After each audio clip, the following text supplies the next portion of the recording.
오늘은 우리나라가 제2차 세계대전에서 패망한 일본이 무조건 항복을 선언함으로써 일본 식민지로부터 해방된 지 76년이 되는 광복절입니다.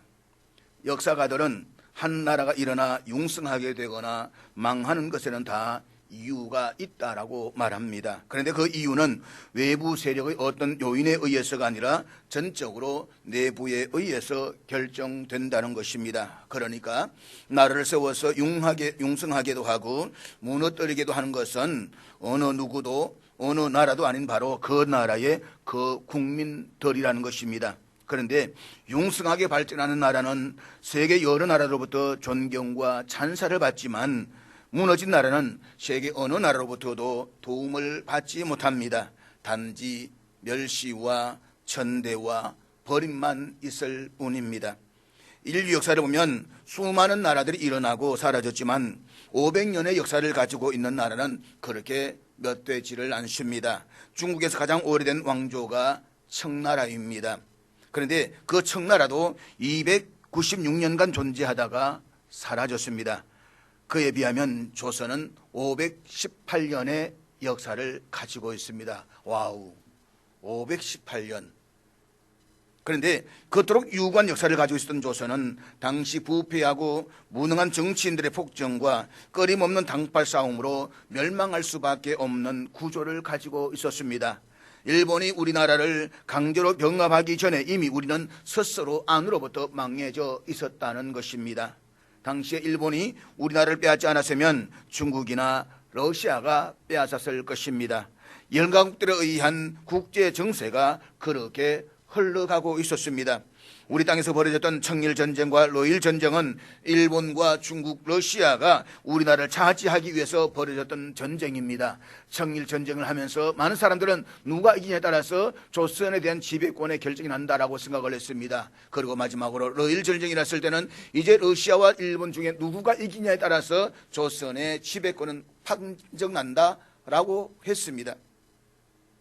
당시 청일전쟁과 러일전쟁으로 수많은 백성들의 재물이 약탈을 당하고 또 죽임을 당하는 등 어려움을 겪어야만 했습니다. 그럼에도 불구하고 양심의 마비된 왕실과 고관대적들은 백성들이야 굶어 죽든 말든 상관하지 않고 그저 부귀 영달을 위해서 자신의 몸을 어느 나라에 맡겨야 하는지 서로 눈치를 보기에 여념이 없었다는 것입니다.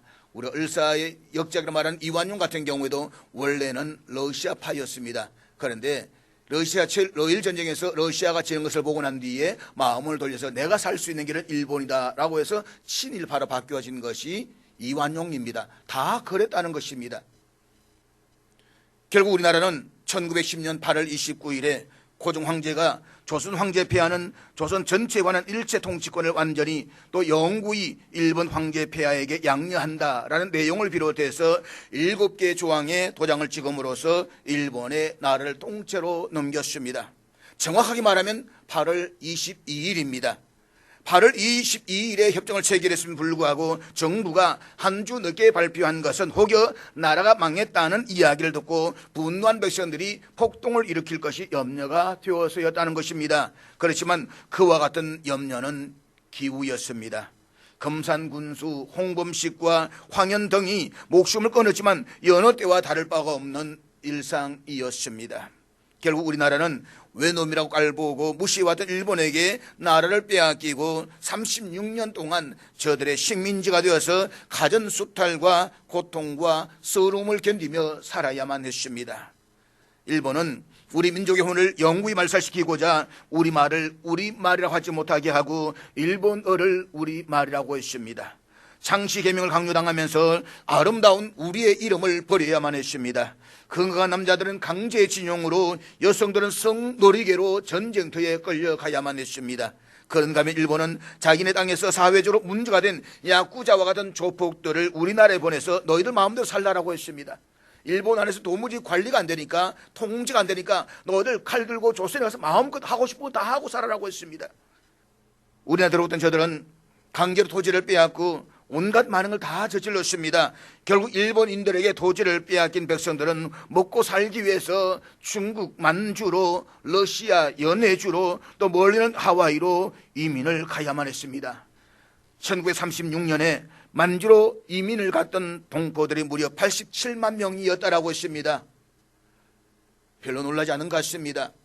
87만 명이 한 해에 만주로 이주를 갔다는 말입니다. 앞에 사진은 나라도 잃고 땅도 빼앗긴 채 만주로 떠나야만 했던 백성들의 모습입니다. 그렇지만 그곳에서도 나라 없는 서름과 고통을 겪어야 하는 것은 마찬가지였습니다. 특히 러시아 연해주로 왔던 사람들은 스탈린의 한인 강제 이주 정책에 따라서 추운 겨울 시베리아 횡단 열차를 타고 멀리 카자흐스탄을 비롯한 중앙아시아로 쫓겨나야만 했습니다. 그 과정에서 많은 사람들이 추위와 굶주림에 죽어갔습니다. 우리 민족은 그렇게 36년 동안 나라 없이 세상을 돌아다니면서 눈물의 세월을 보내야만 했던 것입니다. 많은 애국지사들이 나라의 해방과 독립을 위해서 일본과 맞서 싸웠습니다. 그렇지만 솔직히 우리나라가 일본의 식민지로부터 해방될 것이라고 기대했던 사람들이 과연 얼마나 있었을까요?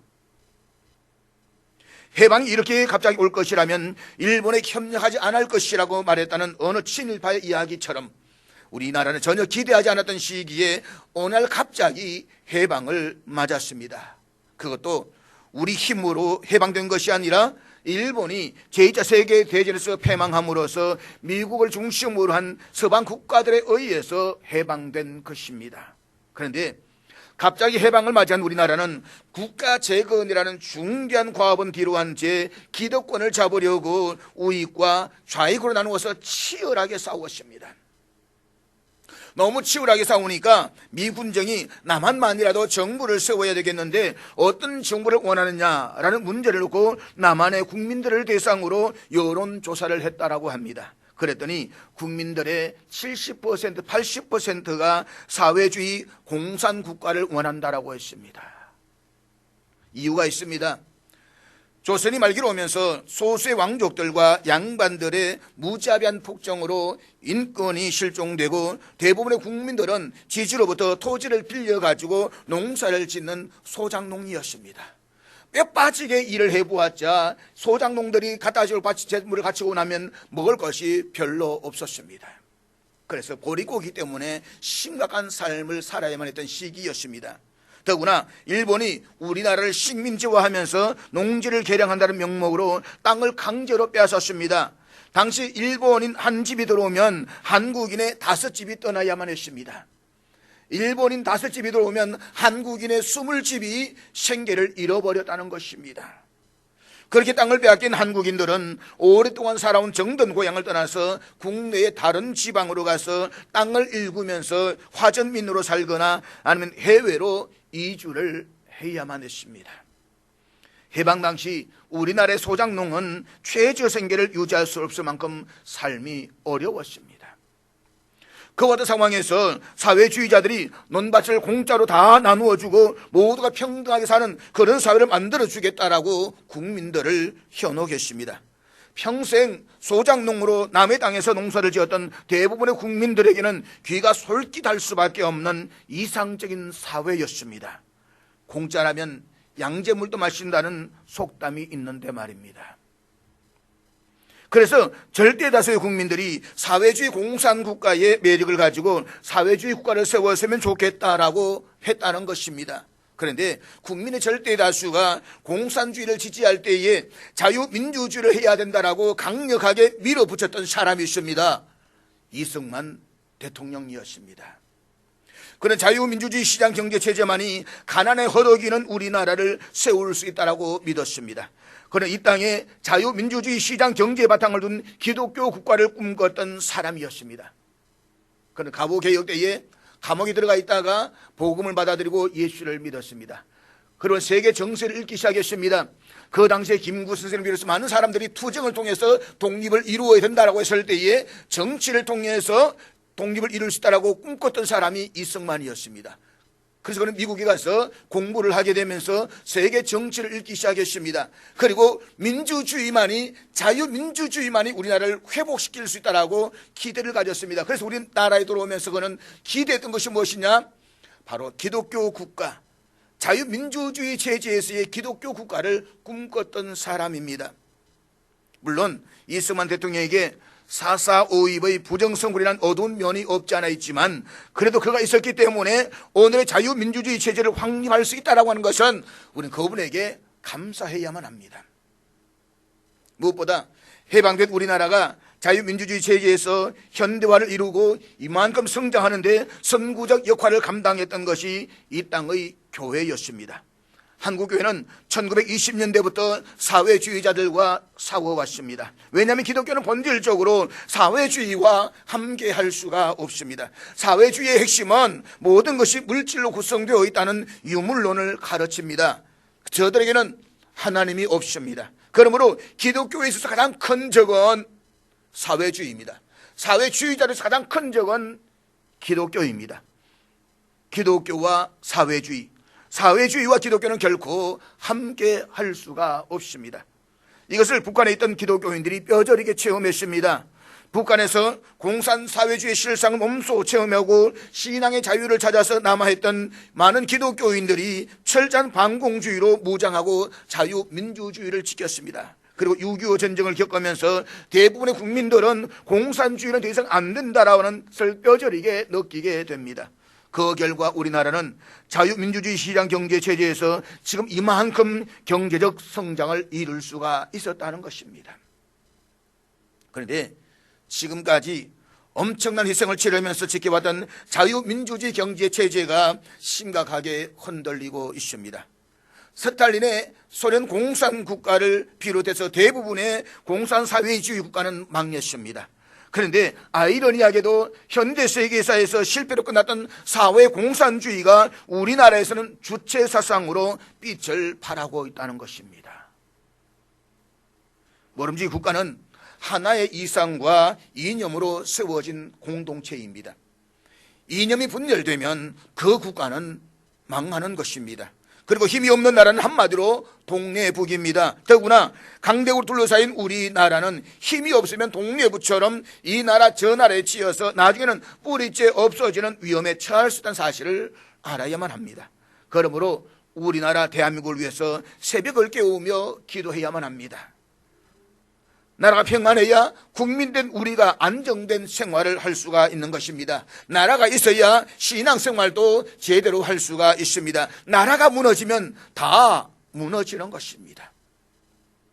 오늘 본문에서 우리는 무너진 나라를 바라보며 절규하는 한 사람을 만나게 됩니다. 바로 예레미야입니다. 20대 젊은 나이에 하나님께로부터 선지자로 부름받았던 그는 유다가 멸망한 후까지 40년이 넘는 긴 세월을 활동했던 선지자였습니다. 오늘 본문의 말씀은 예루살렘이 함락되고 사륙과 참화가 휩쓸고 지나간 폐허의 현장에서 유다와 그 백성들을 위해 피를 쏟아내는 심정으로 드리고 있는 예레미야의 기도입니다. 그렇다면 무너진 나라의 참혹한 현실 앞에서 예레미야가 드렸던 기도의 특징은 무엇입니까? 그리고 우리나라 대한민국이 또다시 무너지지 않고 하나님 앞에서 복된 나라가 되기를 위해서 우리는 어떤 기도를 드려야만 할까요? 첫째로 절망 가운데 있는 민족을 긍휼히 여겨주시기를 위한 기도였습니다. 옛날엔 지금이나 사람들 듣기에 좋은 소리만을 듣고 싶어 합니다. 예레미야 당시에도 그랬습니다. 그래서 거짓 선지자들은 백성들이 듣고 싶어하는 좋은 소리만 해댔습니다. 괜찮다, 하나님은 우리를 버리지 아니하신다. 그러면서 그들은 백성을 위로하거나 아니면 하나님 혹시 벌을 내리시려도 그렇게 심각한 벌은 내리지 않을 것이다 라고 하면서 위안의 말을 하면서 희망을 불어넣었습니다. 그렇지만 예레미야는 우상을 섬기며 하나님 명령에 불순종하는 백성족들을 향해서 파멸과 멸망을 선포했습니다. 너희들이 계속해서 그렇게 우상을 섬기고 살면 결국에는 망한다. 그렇게 하면 망한다. 그가 이렇게 외쳤던 것은 그들의 회개와 구원을 진정으로 바랐기 때문인 것입니다. 그런데 유다 백성들은 예레미야가 전하는 이 메시지를 혐오스러워하고 듣기를 싫어했습니다. 그래서 그에게 돌아오는 것은 조롱과 수치였습니다. 예레미야가 큰 소리를 외치면 외칠수록 조롱과 수치는 점점 더 확대되어서 그에게로 되돌아왔습니다. 그럼 온갖 비방과 혹평을 드려야만 했습니다. 말을 하지 못하도록 함구령까지 내려줬습니다. 매를 맞고 진흙 구덩이에 갇히고 시위대들에 갇히기도 했습니다. 심지어 생명의 위협까지 당해야만 했습니다. 말 그대로 모진 고생이었습니다. 그 시달림이 얼마나 고역이었으면 입술에 항상 어찌하여 라는 물음을 달고 다녔겠습니까? 원망의 절정은 자신이 태어난 나를 저주하기까지 합니다. 뿐만 아니라 그는 마음으로 수백 번 수천 번 나는 다시는 여호와를 선포하지 않으며 그의 이름으로 말하지 않겠다라고 다짐까지 했습니다. 그렇지만 그의 그런 다짐은 번번이 실패했습니다. 그에게만 여호와의 말씀은 그의 가슴 속에만 남겨두는 그런 성질의 것이 아니었습니다. 그에 있어 여호와의 말씀은 바위를 깨뜨리는 망치와 같았으며 집단을 사르는 불길과도 같은 것이었습니다. 예레미야 인생을 보게 되면 그는 말씀을 전가하면서 회개를 촉구하다가 두들겨 맞기도 하고 감옥에 갇히는 등 수많은 모진 고문을 당해야만 했습니다. 사람 취급조차 받지를 못했습니다. 그럼에 불구하고 그는 갖은 비난과 모든 순환 속에서도 흔들리지 않았습니다. 끝까지 견뎌냈습니다. 그럴 수가 있었던 것은 그때 하나님의 옹원이 그와 동행했기 때문입니다.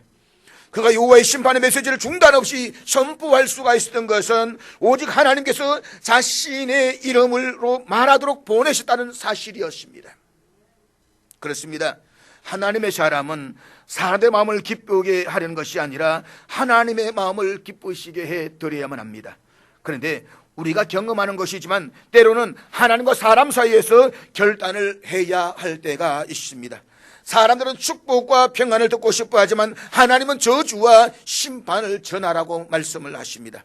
다른 사람들은 다 잘 된다라고 말할 때 하나님께서는 그렇게 살면 망한다라고 선포하라고 말씀하실 때가 있습니다. 그럴 때 우리는 어떻게 해야 할까요?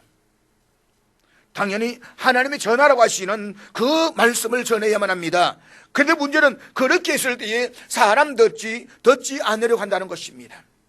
오히려 조롱하고 수치와 모멸감만 더해질 수가 있습니다. 사람들로부터 외면을 당하고 철저하게 혼자 고립될 수도 있습니다. 그렇기 때문에 사람들의 지지와 환심을 얻으려고 복음을 왜곡시키는 일들이 비일비재하게 일어나는 것입니다. 하나님과 전혀 상관없는 메시지들이 말입니다. 그렇지만 하나님의 사람은 담대하게 하나님의 말씀을 전해야만 합니다. 하나님의 뜻을 전해야만 합니다. 하나님의 사람들은 사람들이 원하는 말을 전하는 것이 아니라 하나님이 원하시는 그 말을 전해야만 합니다. 왜냐하면 하나님의 사람은 그리스도의 명령에 따라서 하나님의 나라와 복음을 위해서 모든 것을 희생하기로 결단한 사람들이기 때문입니다. 따라서 하나님이 아닌 사람을 기쁘게 한다라고 한다면 그는 결코 하나님의 사람이 아닌 것입니다. 그것이 예레미야가 걸어갔던 길이었고 믿음의 선진들이 걸어갔던 길이었습니다. 그리고 저와 여러분들이 걸어가야 할 길인 것입니다. 결국 유다는 망했습니다. 예레미야는 때로는 사자우처럼 준엄하게 때로는 애절하게 유다 백성들에게 하나님의 말씀을 선포했습니다. 그의 말씀의 초점은 언제나 범죄에 대한 심판의 경고와 회개의 촉구에 맞추어져 있었습니다. 그가 그렇게 했던 것은 동족 유다 백성들을 너무너무 사랑했기 때문이었습니다.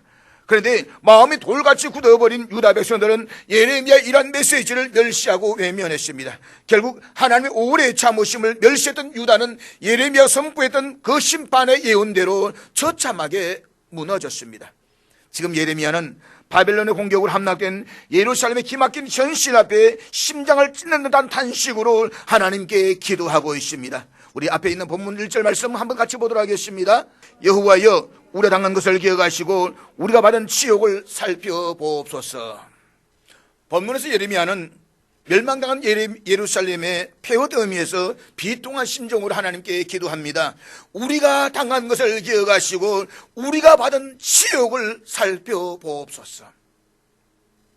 지금 유다가 당하는 멸망으로 인한 고통은 하나님의 진노가 나타난 결과였습니다.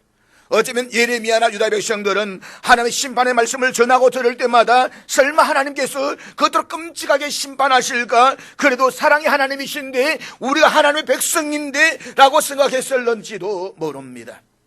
그런데 하나님은 예언하신 말씀 그대로 심판하셨습니다. 그래서 예레미야는 예레미야 애가에서 슬프다라는 탄식으로 시작하면서 주께서 우리를 아주 버리셨다는 절규로 마치고 있는 것입니다. 예레미야 애가 1장에서는 당시 끔찍한 참상을 탄식하고 있습니다. 하나님의 심판으로 열국에서 크던 자가 이제는 과부같이 되었고, 전에 열방 중에서 공주였던 자가 이제는 노예가 되었다라고 했습니다. 심지어 거룩한 도성이었던 예루살렘에는 여인들이 자신한 아이까지 잡아먹는 인간 세상에서 유래를 찾아보기 어려운 괴이한 일까지 발생했다라고 말합니다. 그들은 하나님께서 만민 중에서 특별히 구별해 친히 당신의 백성으로 삼으신 민족이었습니다. 하나님이 그들을 애굽의 압제에서 구원하시고 젖과 꿀이 흐르는 가나안 땅을 기업으로 주셨을 뿐만 아니라 그들 가운데 그들과 함께 교제할 수 있는 성전까지 두셨습니다. 내가 너희들과 함께 한다. 그런데 하나님의 임재 상징이었던 예루살렘 성전이 이방 군대에 의해서 함락되어서 완전히 파괴되었습니다. 그러한 참화는 눈이 눈물에 상하며 창자가 끊어지며 간이 땅에 쏟아지는 것과 같은 극심한 슬픔과 고통을 가져다 주었다라고 했습니다. 사는 여러분, 오래전부터 예고된 유다의 멸망은 지극히 당연한 것이었습니다. 이미 벌써 무너졌어야 할 나라였습니다. 그렇지만 악인이 망하는 것을 원하지 않으셨던 하나님께서는 저들이 돌아오기를 기다리며 참으셨습니다. 그럼에도 불구하고 그들은 돌아오지 않았습니다. 그래서 마침내 하나님께서는 저들에게 경고하신 그 말씀 그대로 심판하셨습니다. 지금 예레미야는 참혹한 현실 앞에서 하나님의 긍휼을 구하며 기도하고 있습니다. 여호와여, 우리가 당한 것을 기억하시고 우리가 받은 치욕을 살펴보시옵소서. 여기서 기억하시고 라는 말은 자기 백성을 멸망에서 구원하여 주시고 온갖 위협으로부터 지켜 보호해 달라는 의미를 내포하고 있습니다. 한마디로 우리 민족을 긍휼히 여겨 달라는 것입니다. 우리 백성이 범죄했습니다. 여호와를 떠났습니다. 그러나 하나님, 우리를 긍휼히 여겨 주시옵소서. 이 민족이 당하는 슬픔을 보시고 제발 불쌍히 여겨 주십시오. 그리고 예레미야의 이 기도는 하나님이 과거 이스라엘 백성들의 그 조상들을 맺었던 그 언약을 기억하시고 대적의 말발굽에 짓밟혀 신음하고 있는 유다 백성들을 불쌍히 여기셔서 다시 회복시켜 달라는 기도인 것입니다. 나아가 예레미야는 하나님의 적극적인 구원의 개입을 요청하고 있는 것입니다. 본문에서 예레미야가 여호와를 향해서 기도해 달라고 하는 기도는 우리가 당한 것입니다. 지금 예레미야는 처참하게 회받은 예루살렘을 바라보고 있습니다. 하나님의 성전은 무너지고 민족이 이방 군대의 칼날 앞에 맨살을 드러낸 채 온갖 치욕을 당하고 있습니다. 실로 지금 유다 백성들이 당한 현실은 한 줄기의 희망도 보이지 않는 절망적이며 모든 것을 다 포기해야 할 상황이었습니다. 그들이 이렇게 된 것은 유다 백성들이 하나님의 말씀을 거부하고 불순종하여 죄악된 길로 나아갔기 때문입니다. 따라서 그들이 하나님의 심판에 인해서 고통과 부끄러움을 당하는 것은 지극히 당연한 것입니다. 그렇지만 예레미야는 그 처절한 절망의 순간에 하나님께 기도합니다. 고통과 절망 중에 있는 백성들을 긍휼히 여기사 돌보아 달라라고 기도하고 있는 것입니다. 우리 민족이 범죄했습니다. 여호와를 떠났습니다. 그러나 여호와여, 이 민족의 조상들이 약속했던 그 언약을 기억하시사 우리를 축복해 주시고 다시 회복시켜 주시옵소서. 사랑하는 여러분, 우리 절망 가운데에서도 하나님의 긍휼을 구하는 이 예레미야의 기도를 잊지 말아야만 합니다. 성경이 이처럼 절체절명 상황 중에서도 심지어 모든 사람들이 절망할 수밖에 없다고 여겨지는 그 상황에서도 하나님의 은혜로우심과 신실하심을 믿고 긍휼을 구하는 사람들이 많이 있었습니다. 우리 인생 여정에서도 종종 모든 것을 다 포기할 것처럼 보이는 절망적인 시간이 다가올 때가 있습니다. 심지어 믿음을 포기하도록 위협하는 시련이 닥치기도 합니다. 그렇지만 오늘의 말씀은 그와 같이 절망적인 현실 속에서도 하나님을 붙들고 기도해야 된다라고 가르치고 있습니다. 왜냐하면 육의 눈으로 볼 때는 절망의 자리이지만 믿음의 눈으로 보면 하나님께 더 가까이 나아갈 수 있는 기회의 자리요 소망의 자리이기 때문입니다. 우리나라가 일본의 식민지가 되고 한 줄기 희망도 보이지 않는 그때 하나님께서 이 땅에 복음을 주셨습니다.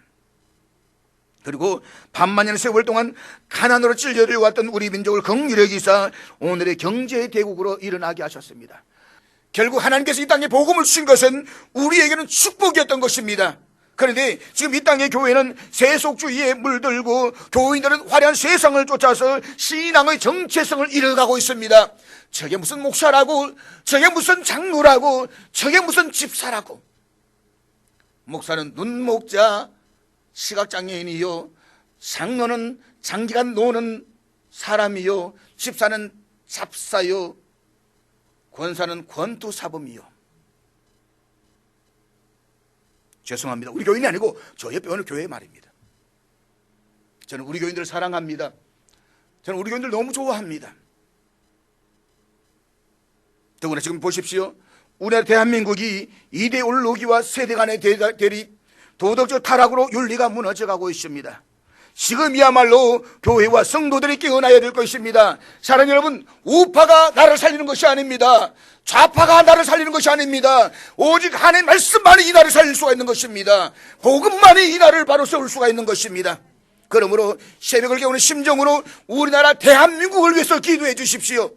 하나님께서 우리 민족에게 베풀으셨던 그 긍휼을 다시 한번 베풀어 주시기를 기도하시기를 주의 이름으로 축복합니다. 둘째로 옛적의 영광을 다시 회복시켜달라는 소망을 품은 기도였습니다. 본문 21절 말씀인데 우리 21절 다 같이 읽도록하겠습니다. 여호와여 우리를 주께로 돌이키소서. 그리하시면 우리가 주께로 돌아가겠사오니 우리의 날들을 다시 새롭게 하사 옛적 같게 하옵소서. 본문에서는 예레미야는 돌이키다라는 단어를 반복해서 사용하고 있습니다. 우리를 주께로 돌이키소서. 그리하시면 우리가 주께로 돌아가겠나이다. 여기 돌이키다라는 동사는 가던 길을 멈추고 다시 돌아온다는 문자적인 의미도 가지고 있지만 언약의 공동체가 악을 행하던 길에서 회개하여 돌이켜서 하나님이 기뻐하시는 삶을 살게 된다는 의미를 포함하고 있습니다. 즉 예레미야는 유다 백성들에게 하나님의 긍휼과 자비가 임하게 되면 그들이 죄를 회개하는 일이 선행되어야 한다는 것을 강조하고 있는 것입니다. 그런데 예레미야가 유다 백성들이 다시 새롭게 되어서 도달하고자 하는 모델은 옛적입니다. 여기서 옛적은 아담과 하와가 범죄하기 이전의 그때와 출애굽의 때, 그리고 다윗 왕조 시대의 때를 말합니다. 그때는 하나님의 통치가 온전하게 받아들여졌던 때였습니다. 그때는 하나님의 율법으로 다스림을 받던 때였습니다. 한마디로 그때는 온전한 영적 부흥이 이루어졌던 때였습니다. 그래서 그때는 하나님의 은혜로 어느 때보다 풍요로움을 누렸던 때였습니다. 그런데 풍요로움 속에서의 유다 백성들은 타락하고 범죄함으로 하나님의 통치를 거역하고 율법을 멀리했습니다. 그들의 공동체는 강물처럼 하수처럼 흘러가야 할 정의와 공의를 상실했습니다. 그래서 그들에게는 거짓말과 살인과 도덕과 간음뿐이었으며 폭력과 살인이 그칠 날이 없었습니다. 그 결과 유다는 무너졌습니다. 바벨론은 유다를 무너뜨린 후에 마지막 왕이었던 시드기야가 보는 앞에서 그의 아들들을 다 죽였습니다. 그리고 시드기야의 두 눈을 뺀 후에 쇠살수로 결박해서 개 끌듯이 바벨론으로 끌고 갔습니다. 예루살렘 성벽은 허물어지고 예루살렘 성전은 파괴되고 성전의 모든 보물들은 바벨론으로 가져갑니다. 당시 바벨론은 유다의 지시층은 다 잡아서 포로로 끌고 갔습니다. 남아있는 하층의 백성들은 유리 글씨가면서 비참한 상황에 내몰렸습니다. 화려했던 예루살렘은 덜짐승들만이 난무하는 황무지가 되었습니다. 이와 같은 처참한 상황에서 예레미야는 폐가된 성전의 겉터에서 하나님께 기도합니다. 여호와여, 죄악으로 무너진 우리 민족을 다시 일으켜 주시옵소서. 하나님의 통치를 온전히 받은 그 영광의 그 옛적의 때로 회복시켜 주시옵소서. 유다 민족이 현재 왔던 불행을 당하게 된 원인은 그들이 하나님을 향해서 반역하고 죄를 범함으로써 하나님으로부터 떠났기 때문이었습니다. 그러므로 그들이 다시 회복하기 위해서는 반드시 하나님께로 돌아오는 과정이 선행되어야만 합니다. 그래서 성경에 보면 선지자들은 범죄하고 하나님을 떠난 이스라엘 백성을 향해서 끊임없이 외쳤습니다. 내 하나님 여호와께로 돌아오라. 그리하면 살리라. 그런데 본문을 자세히 보십시오. 예레미야는 우리가 돌아가겠습니다, 그러니 받아주십시오 라고 기도하지 않았습니다. 그는 이렇게 기도하고 있습니다. 여호와여, 우리를 주께로 돌이키소서. 그리하시면 우리가 주께로 돌아가겠습니다. 예레미야의 기도에는 자신들 스스로는 하나님께로 돌이킬 수 없다는 의미가 내포되어져 있습니다. 하나님의 심판을 받은 유다 백성들에게는 스스로 회개할 힘과 능력조차 남아있지 않다는 고백입니다. 그러므로 하나님께서 자신들을 돌이킬 수 있도록 도와달라는 기도인 것입니다. 그래야만 자신들은 비로소 하나님께로 돌이킬 수가 있다는 것입니다. 그렇습니다. 죄인된 우리는 우리의 스스로의 힘으로는 죄로 치우칠 뿐 하나님께 돌아갈 길도 알지 못하고 돌이킬 수도 없습니다. 잊지 마십시오. 하나님께로 돌아가는 데 있어서 우리는 절대 무능력합니다. 그러므로 하나님의 허락이 없이는 하나님께로 나아갈 수 없을 뿐만 아니라 하나님께로 돌이키고자 하는 의지도 가질 수가 없습니다. 그것은 오로지 하나님의 강권적인 은혜로만 가능한 것입니다. 그러므로 우리는 하나님께서 우리들에게 은혜를 베풀어 주시기를 기도해야만 합니다. 하나님의 은혜가 떠나는 순간 그 나라도 그 영혼도 영원히 끝나고 마는 것입니다. 여호와여, 우리를 주께로 돌이켜 주시옵소서. 우리가 돌아가겠습니다. 우리의 날이 하나님 통치를 받던 그 옛날처럼 회복되게 하여 주시옵소서. 사랑하는 여러분, 예레미야 드렸던 기도는 오늘 우리가 드려야 할 기도가 아닐까요? 19세기 말 고요한 아침에 날했던 한국이 주변 열강국들의 각축장이 되어서 숨조차 제대로 쉬지 못하던 그때에 기독교가 이 땅에 들어왔습니다. 그리고 일제 식민지로 전락하는 그때 하나님께서는 장차 이 땅에서 펼쳐질 모진 박해를 아시고 기나긴 어둠의 시간들을 이겨낼 수 있도록 하시기 위해서 1907년 평양 대부흥 운동을 경험하게 하셨습니다. 영적 부흥운동을 경험한 이 땅의 교회와 성도들은 36년이라는 일본의 모진 식민 통치를 이겨낼 수가 있었습니다. 뿐만 아니라 부흥운동을 뜨거워진 교회는 흩어진 백성들의 마음을 하나로 모을 수가 있었고, 교회 서머에서 기도하는 가운데 민족의 해방을 꿈꿀 수가 있었습니다. 해방 이후 우리나라는 세계에서 가장 못 먹고 못 사는 절대적으로 가난한 나라였습니다. 당시 지독한 가난에 허덕이는 백성이들은 자녀들에게 가난을 물려주지 않겠다는 열망으로 교회를 찾아왔습니다. 교회와 성도들은 우리 민족이 잘 사는 길은 오직 복음밖에 없다는 믿음으로 골목과 거리를 다니면서 전도했습니다. 70년대 80년대는 교회들마다 성도들로 차고 넘쳤습니다. 기도의 소리가 멈추지를 않았습니다. 온전한 주일 성수가 신앙생활의 기본이었습니다. 90년대까지의 한국교회는 세계 교회들부터 찬사와 부러움의 대상이었습니다. 그 결과 우리나라는 세계 경제의 대국으로 일어섰습니다. 우리나라의 경제 성장은 한국교회와 함께했습니다. 한국교회는 우리나라가 이만큼 발전하는 데에 동력이 되었습니다. 그런데 그 한국교회가 지금은 위기를 맞고 있습니다. 사회로부터 존경과 신뢰를 받았던 교회의 모습은 찾아보기가 어렵습니다. 교회를 향한 세상의 시선도 결코 곱지 않습니다. 사회로부터 신뢰를 잃어버리고 하나님을 영화롭게도 하지 못하고 있습니다. 사회로부터 미움을 받는다면 하나님을 영화롭게는 해야 될 것 아닙니까? 하나님의 이름은 들어야 되지 않겠습니까? 그런데 하나님을 오히려 부끄럽게 하고 망령되게 하고 있다는 것입니다. 문제는 바깥으로부터의 핍박이 아니라 교회 안으로부터의 문제입니다. 성도들에게서 절대적 권위를 가야 할 말씀의 권위가 무너졌습니다. 예배가 형식화되면서 예배가 무너졌습니다. 주일에도 세상으로 나가기에 급급해졌습니다. 이래서는 안 되는 것입니다. 이제는 하나님께로 돌아가야만 합니다. 우리의 예배가 살아나야만 합니다. 그래서 하나님의 영광을 찬양하는 예배가 회복되어져야만 합니다. 말씀이 없이도 살 수 있다는 교만함을 버리고 겸손히 하나님의 말씀을 경청해야만 합니다. 하나님께 기도의 무릎으로 나아가야만 합니다. 그러면 하나님께서 교회가 뜨겁게 일하는 그때의 영광을 다시 회복시켜 주실 것입니다. 잊지 마십시오. 대한민국의 위기는 한국교회의 책임입니다. 교회가 살아나야 나라가 사는 것입니다.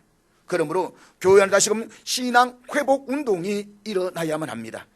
우리나라 그래도 여기까지 올 수가 있었고 아직도 소망이 남아있는 것은 나라를 위해서 기도하는 사람들이 있기 때문인 것입니다. 기도의 줄이 끊어지는 날은 모든 것이 다 끝나고 마는 것입니다.